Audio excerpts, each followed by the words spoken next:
si vous voulez bien. Voilà, donc la paracha de la semaine, c'est donc la paracha de Pinchas.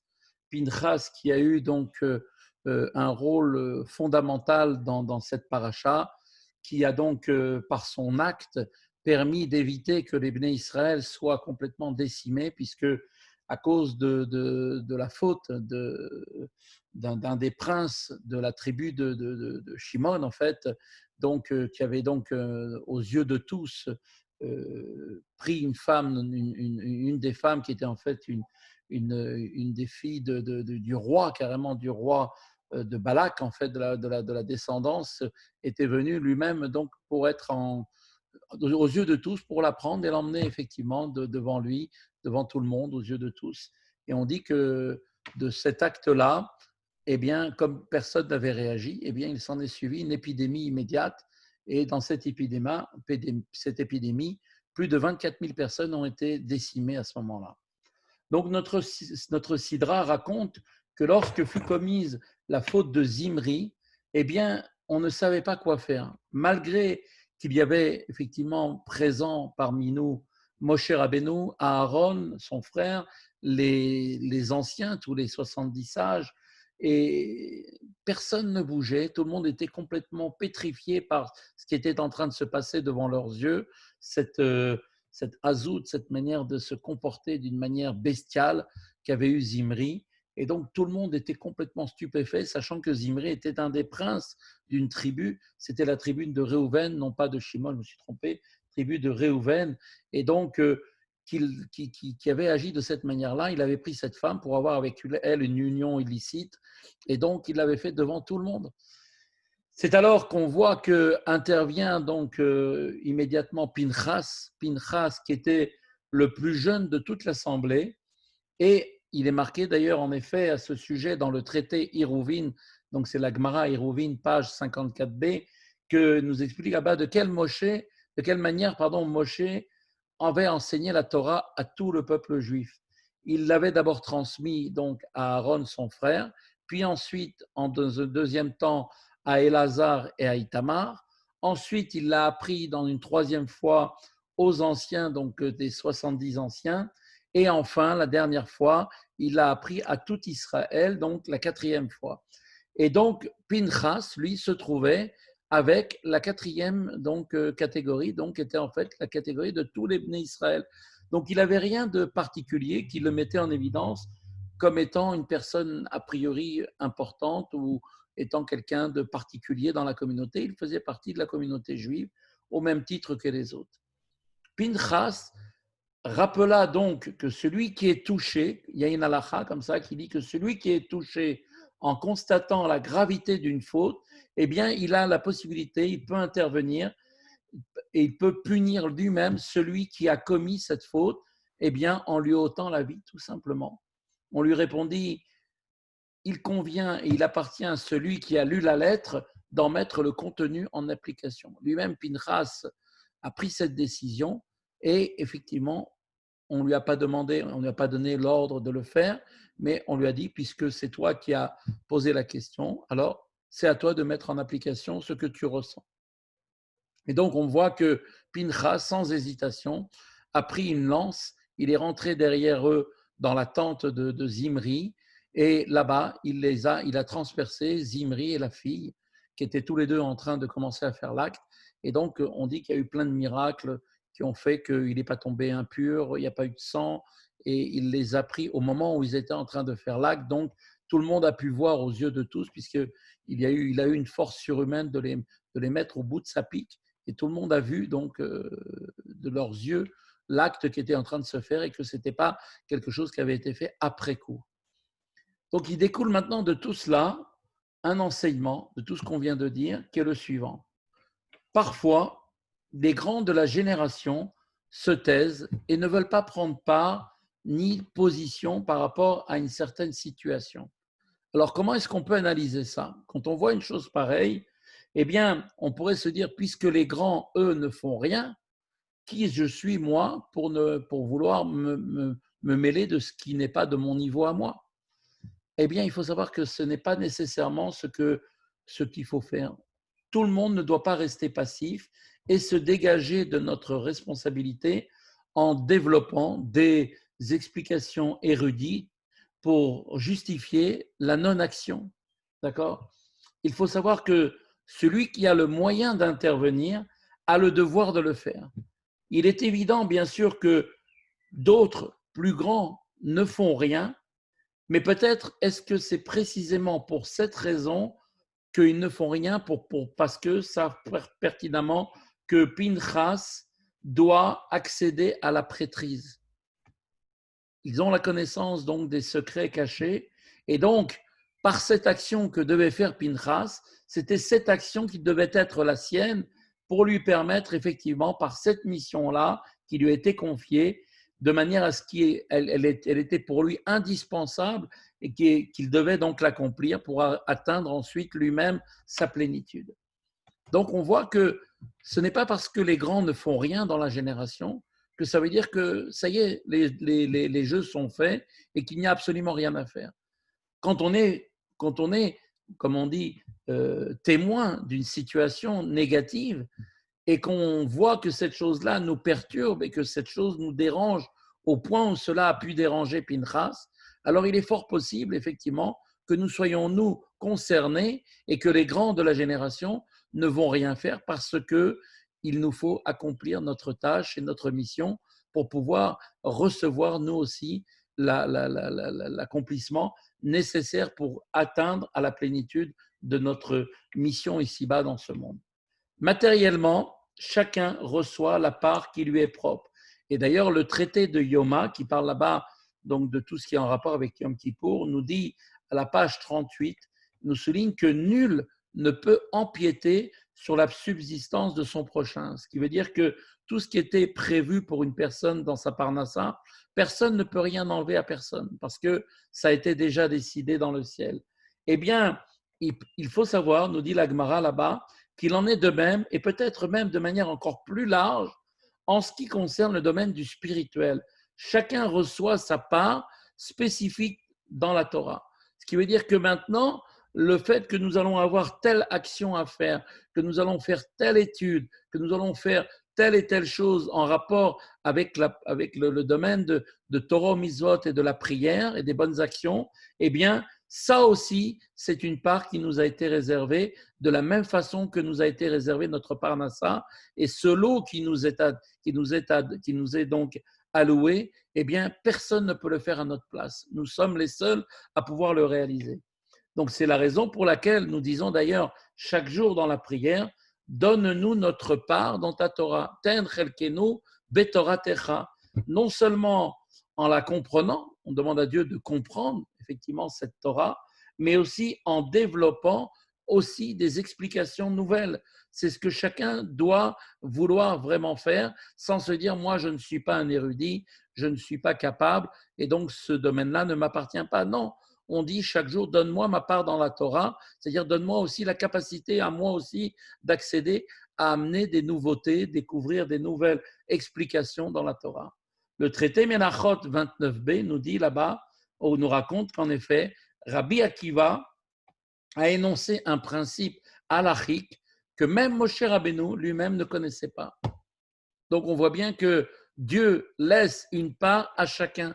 Pourtant, Moshe Rabbeinu avait reçu toute la Torah, comme il est marqué, Moshe a reçu toute la Torah dans son ensemble, aussi bien la Torah révélée, qui représente la Torah orale, mais aussi la partie de la Torah écrite et la partie secrète de la Torah. Donc Moshe Rabbeinu a eu une vision, une réception de toute la Torah entière. Et pourtant, on voit que Rabbi Akiva va énoncer un principe halachique que même lui-même, Moshe Rabbeinu, ne connaissait pas, qui dépend de la compétence de Rabbi Akiva, de sa sagacité et de sa compréhension de la Torah, qui vont lui permettre, à travers ses compétences à lui propres, de pouvoir développer une nouvelle explication.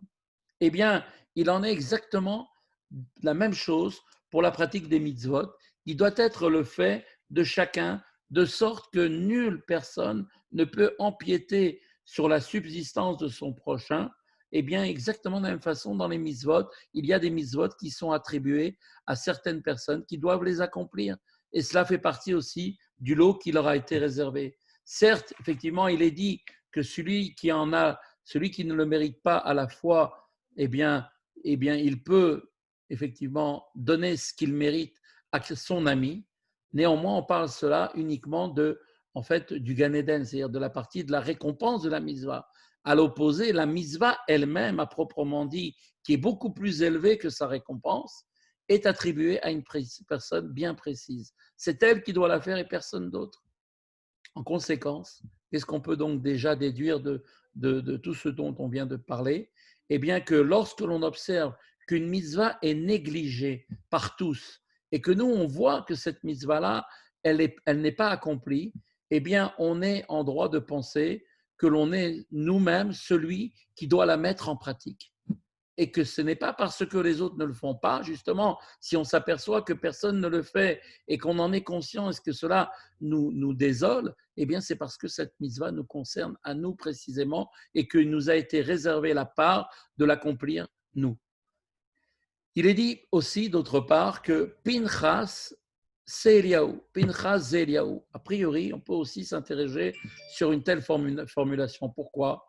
Pinchas a vécu avant Eliaou. Eliaou, dans l'ordre chronologique du temps, ne viendra au monde que bien plus tard. Pinchas, lui, était au temps de Moshe Rabbeinu. Pinchas est venu, Eliaou est venu à l'époque des prophètes qui sont venus bien, bien plus tard. Donc pourquoi est-ce qu'on doit dire une chose comme ça que Pinchas c'est Eliaou, comme si Eliaou était avant Pinchas? On aurait dû dire Eliaou c'est Pinchas dans l'ordre chronologique de la naissance sur terre. Qu'est-ce que en fait cela veut nous amener?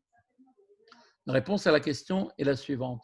Le Zohar nous explique qu'en effet Eliaou vivait en vérité bien avant Pinchas. Il était alors un ange. D'accord? Il était un ange. Et donc, non un homme. Et il est né physiquement, donc effectivement, bien plus tard que Pinchas, mais il était bien avant Pinchas, d'accord? À un état angélique.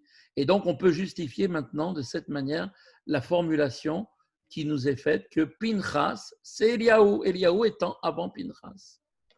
Qu'est-ce que ça nous apporte de dire une chose pareille? Qu'est-ce que ça peut venir nous amener de savoir que Eliaou, c'était Pinchas? Qu'est-ce que ça peut nous apporter? Eh bien, comme nous l'avons dit, il est demandé à chacun de nous de faire abstraction de tout autre élément et de réaliser tout ce qui est possible de faire, effectivement, pour accomplir la mitzvah qui se présente devant nous. Alors, des fois, on est un petit peu gêné. On se pose la question, on s'interroge, est-ce qu'on va avoir la force de le faire? Personne ne le fait pas. Pourquoi moi, je me trouve maintenant confronté à cette question? Est-ce que je dois le faire, ne pas le faire? Est-ce que j'en ai la capacité ou pas? C'est la question qu'on se pose. Eh bien, la réponse à cette question, elle est la suivante. Pinchas, c'est Eliaou. Qu'est-ce que ça vient nous apporter? Eh bien, on doit savoir que Dieu présente à un homme, une femme bien sûr, une certaine réalisation, un acte, et il attend, puisqu'il l'a présenté devant lui à cette personne, il attend de cette personne que cette personne fasse don de sa propre personne pour l'accomplir. Et donc une telle personne doit donc savoir que toutes les forces qui lui sont nécessaires pour pouvoir réaliser cette mission, cette action de la mitzvah qui se présente maintenant devant lui et que tout le monde a l'air de ne pas faire, eh bien, on lui donne à cette personne, puisqu'elle a le sentiment que ce n'est pas normal qu'elle ne soit pas faite, on lui donne la force en même temps, de le reçoit donc directement de Dieu, la force pour mener à bien cette mission, parce qu'en réalité, une personne de quelqu'un qui n'est pas né encore physiquement est aussi avec lui. De la même façon que Pinchas c'était Eliaou, quand Pinchas a pris la décision de faire ce qu'il a fait, en vérité, il était animé en même temps d'une force qui est venue l'épauler, qui était la puissance de Eliaou Hanavi. Eh bien, cette force-là, elle est aussi la même chose que Dieu donne à chaque juif. Parfois, quand on se sent tout petit, mais pourtant on voit qu'il y a une mitzvah qui nous tient à cœur et qu'on a envie de faire, alors que tout le monde la dédaigne, en réalité, c'est parce que cette mitzvah nous concerne. Et puisqu'elle nous concerne, même si elle nous paraît impossible à réaliser, en réalité, elle est possibilité de le faire parce que Dieu nous donne en même temps les forces, même d'une personne qui n'est pas encore née, qui vient s'associer à notre âme et nous donne toutes les forces pour la réaliser. Tout ce qu'on vient de dire maintenant doit nous apporter un enseignement à notre époque. Et cet enseignement, il doit être donné à tous les jeunes de notre génération. Alors bien sûr, de jeunes, on ne parle pas que d'âge physiquement, ce qui est marqué sur la carte d'identité, selon la date de naissance. C'est vrai, ça peut effectivement influencer sur cela, mais on parle aussi de personnes jeunes qui ont fait tchouva depuis très peu de temps, qui ces gens-là ont réellement la date de naissance qui est marquée, qui est le nombre d'années de tchouva qu'ils ont fait. D'ailleurs, à cet effet, on raconte une petite histoire, je ne sais pas si je vous l'avais déjà dit. Il y avait une fois un grand rabbin qui était descendu dans une ville, je crois que c'était un des disciples du Baal Shem Tov, est arrivé dans une ville. Et quand il est arrivé dans la ville, alors il est allé voir le rabbin de la ville, lui a montré un petit peu les différents endroits de la ville, et il l'a emmené dans le cimetière pour lui montrer le cimetière juif qui était donc dans cette ville. Et quand il est arrivé dans ce cimetière, eh bien, il a vu que sur toutes les tombes, c'était marqué un tel a vécu 18 ans, un tel a vécu 22 ans, celui-là il a vécu 17 ans, l'autre 5 ans. Alors le tzaddik, il s'est posé la question, il dit mais comment les gens sont des gens qui ils avaient une mortalité de jeunes incroyable dans votre communauté. Et pourtant, je regarde autour de moi, je vois des personnes vénérables qui ont un certain âge. Comment c'est possible qu'il y ait autant de jeunes qui meurent? Alors le rabbin de la communauté lui a dit non, en réalité, on marque sur la tombe non pas le nombre des années que la personne a vécu, on retire à chacun le temps qu'il a dormi, le temps qu'il a mangé, le temps qu'il a été faire pour travailler, et on a conservé uniquement le nombre d'années, on a fait le cumul de toutes les années qui représentent le temps qu'il a consacré à Torah ou Mitzvot. Donc effectivement, c'est ce qui donne des âges qui vont être bien évidemment moins importants. Mais en vérité, physiquement, ils étaient réellement des gens qui avaient vécu longtemps. Donc on voit que donc le rabbi nous dit que une leçon doit être tirée pour les jeunes de notre époque, c'est-à-dire qu'ils soient les jeunes nés selon ce qui est marqué sur la carte d'identité, mais aussi selon leur niveau de teshuva. On peut avoir un certain âge et n'être qu'un enfant de 3-4 ans selon la date de la teshuva. Eh bien, qu'est-ce que les gens doivent se poser comme question? Ils ne doivent pas, la réponse c'est qu'ils ne doivent surtout pas s'interroger sur ce que chacun est capable ou non d'accomplir. Ils doivent considérer plutôt que toutes les réalisations d'actions qui sont mises à leur portée, eh bien, si elles sont à leur portée, c'est qu'elles les concernent et elles leur appartiennent à la mission qui leur a été confiée.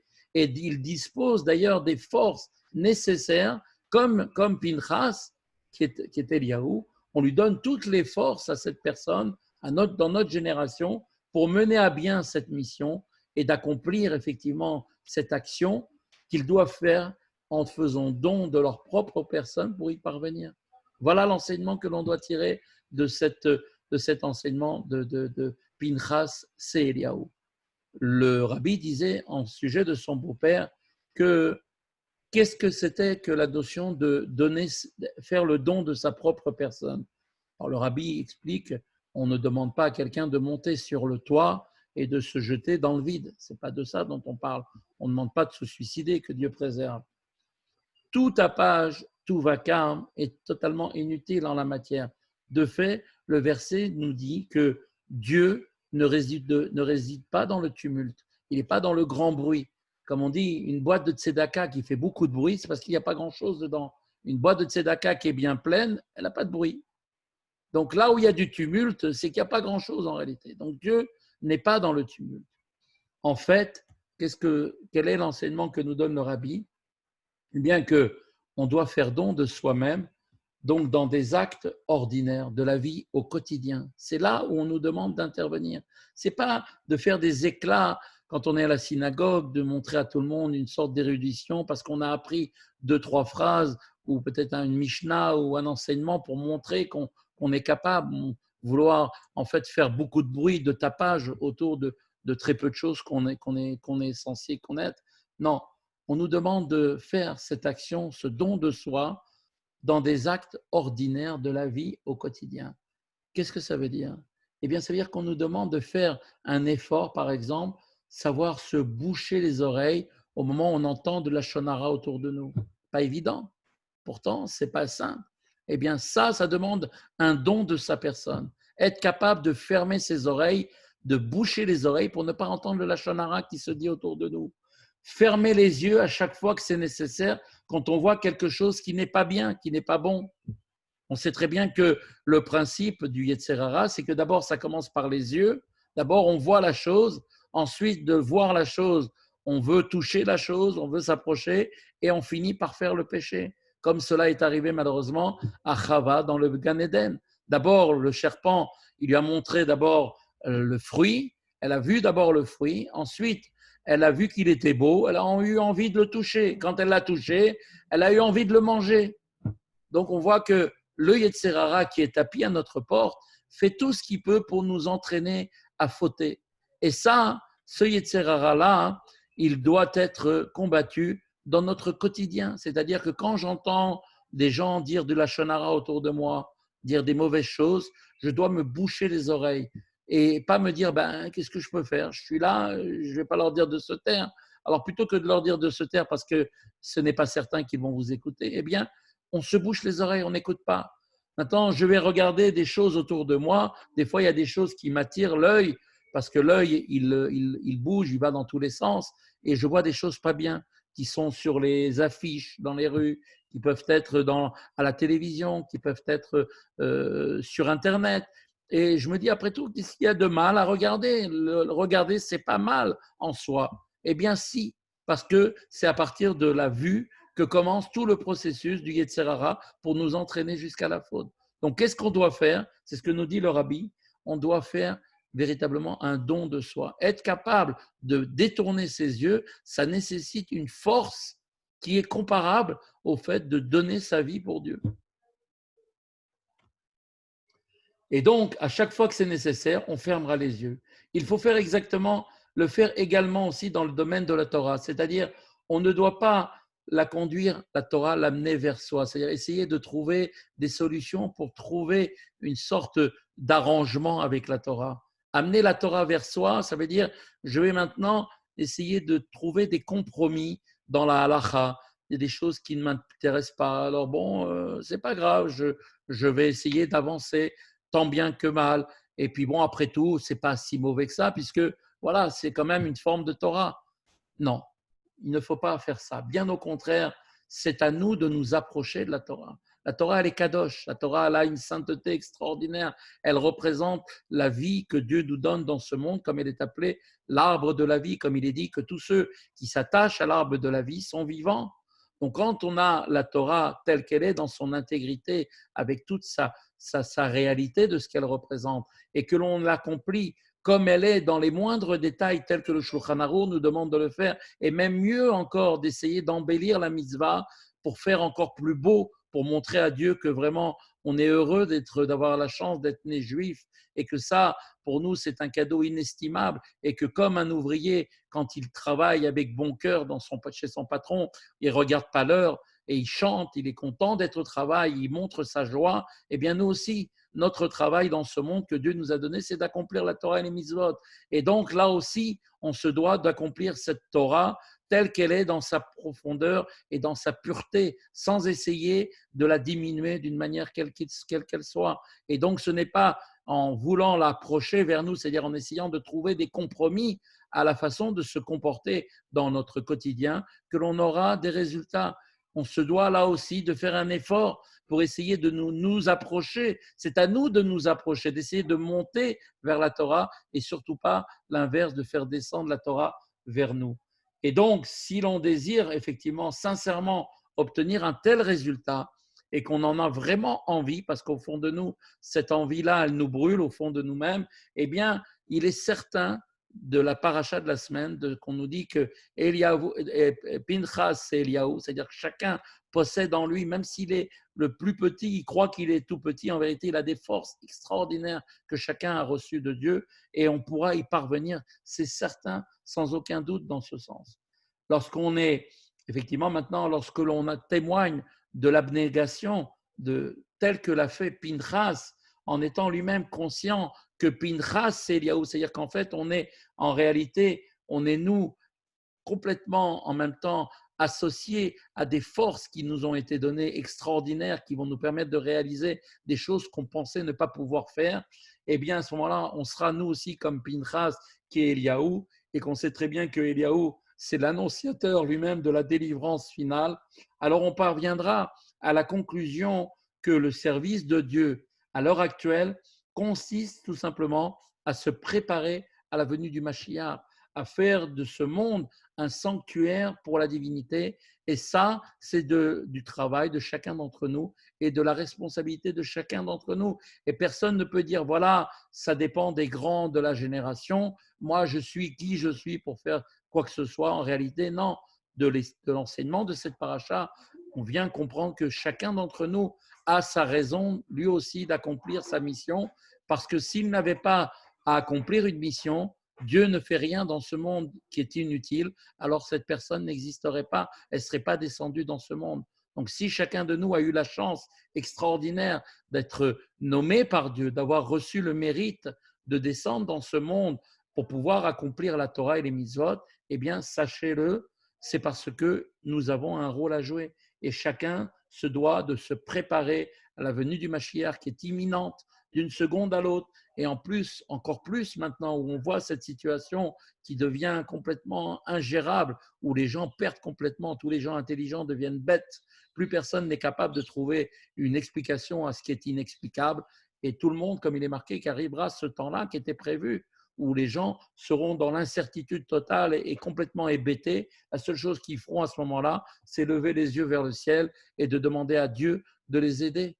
Et c'est là, effectivement, que s'accomplira effectivement le sanctuaire pour faire venir la divinité ici-bas dans ce monde qui sera révélé pour chacun d'entre nous très, très, très, très rapidement maintenant avec la venue du Mashiach, avec la venue du troisième Beth Amikdash qu'on attend impatiemment et qu'on va voir de nos yeux. Rabbi l'a promis, tous les grands maîtres l'ont dit, ça y est, c'est là, on y est, on y est. On n'attend qu'une petite action, une petite mitzvah de quelqu'un. Et comme dit le Rambam, chacun doit savoir que le monde est comme sur une balance. Et cette balance, elle est d'une sensibilité extrême. Il y a de chaque côté de la balance la possibilité soit de faire pencher du côté du bien ou soit du côté de l'autre côté. Et on explique que simplement une bonne action, une bonne pensée déjà de tchouva peut, par cette pensée de tchouva, Dieu la transforme déjà dès à présent comme si c'était un véritable acte que la personne avait fait et Dieu la considère comme un acte, pourtant il n'a pas encore été réalisé, et bien cet acte-là, Dieu va le mettre sur notre compte et va faire que cet acte-là, cette bonne pensée, soit dès à présent considéré comme une action et il va le mettre du côté de la balance, du bon côté de la balance. Et cette balance, comme on avait dit, elle est très, très, très, très sensible. Et même une simple poussière peut faire basculer du bon côté la balance. Et quand on fait balancer cette balance, eh bien, on la balance pas seulement pour nous, mais pour tout le monde entier. Et c'est pas seulement nous qui sommes libérés, mais c'est le monde entier qui est libéré. Donc, on voit effectivement de cette paracha de Pinchas la responsabilité de chacun d'entre nous dans son quotidien de faire les petites choses de la vie, comme on a dit tout à l'heure, de fermer les yeux pour ne pas regarder des choses qui ne sont pas bien, ne pas écouter, fermer les oreilles quand on entend des choses qui ne sont pas bien, faire en sorte de venir vers la Torah et non pas d'apporter la Torah pour la faire, la mettre à sa manière de penser en voulant trouver toujours ce qu'on appelle des arrangements pour essayer de faire des choses en fonction de nos capacités ou de nos possibilités. On a la force de Pinchas qui lui-même était doté d'une force extraordinaire pour accomplir ce qu'il a fait. Et on voit que la bénédiction a été pour tout le monde immédiate, puisqu'on nous explique dans la Torah, comme on va le lire demain, que l'épidémie qui avait sévi, qui avait déjà commencé à tuer plus de 24 000 personnes, s'est arrêtée immédiatement. Donc on voit que tout ce qui se passe autour de nous, il faut ouvrir les yeux. Tout ça, c'est pas rien, c'est pas quelque chose qui vient par hasard. Puisqu'on est les témoins de cette situation, on vit dans cette situation, on est les acteurs de cette situation et on nous demande d'agir. Comment est-ce qu'on peut agir? En fermant ses yeux, en n'écoutant pas le Lachon Hara et en faisant tout ce qu'on peut pour nous approcher de toutes nos forces, avec une volonté profonde de faire Torah Mitzvot pour accomplir la volonté de Dieu. Et ça, c'est notre manière à nous de préparer véritablement la venue du temps de Mashiach, qui est là d'une seconde à l'autre, qui va venir avec la reconstruction du troisième Beth Amikdash. Voilà. Je souhaite à tous un bon Shabbat, vraiment, et que des bonnes choses pour tout le monde, une bonne santé pour les malades, qu'ils retrouvent la santé, que ceux qui ne sont pas malades, qu'ils le restent, et que Dieu les protège, qu'il leur arrive absolument rien, et qu'on entende. Amen, amen.